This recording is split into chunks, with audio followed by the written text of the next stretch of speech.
everyone, welcome back to Sunny Live Show, and thank you so much guys for tuning in. I'm here to update you of what is going to happen on My Brother's Keeper from the 27th to the 31st of May 2024 on Monday.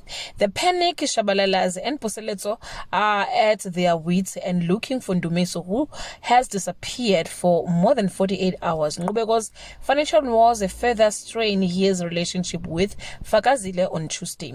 Puseletso, with no other options, seeks refuge at Ngobeko's house.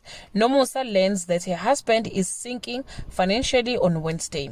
Ndumiso is arrested for violating a protection order. Donga and Katazile have an exchange of tense words. Fakazile learns about the dire financial crisis MM is under on Thursday.